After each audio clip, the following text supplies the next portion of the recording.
beginning, before God created the heavens and the earth, the world was astonishingly empty.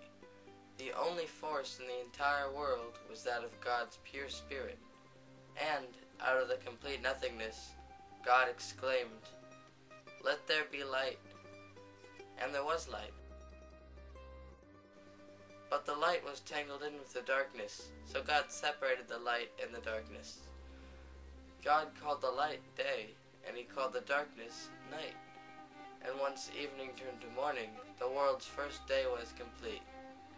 And on the second day, God said, "Let there be two expanses of water. Let one drift up high and let the other settle below." And the expanse of water from below lifted up high, and God called that expanse heaven. On the third day of the creation of the world, God said, "Let the water beneath the heavens gather into one place, and let the dry land appear." And it was so. God called the dry land earth, and he called the surrounding waters the sea. And God saw that his creations were good. And God said, "Let the earth sprout vegetation, seed-yielding herbs, and fruit-bearing trees, according to their kind."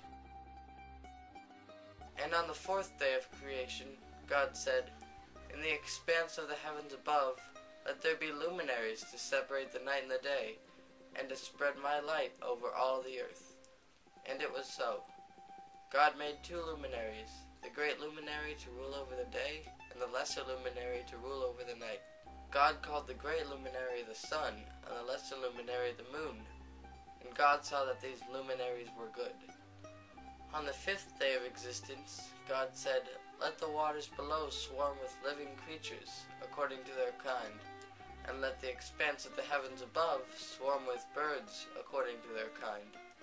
And God created them, and saw they were good.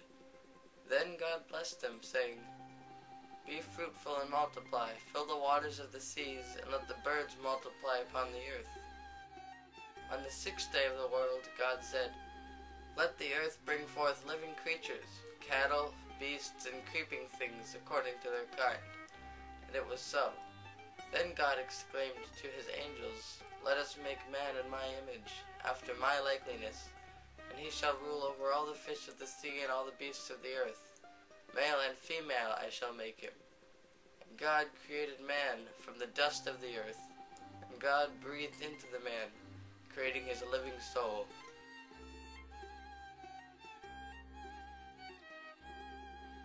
And from that man's rib bone, God created woman.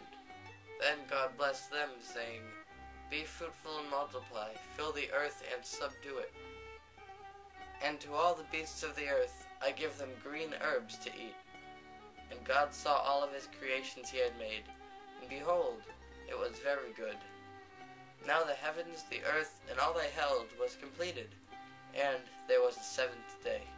On the seventh day God finished all his work, and God abstained from all the work he did. Then God blessed the seventh day, and declared it holy.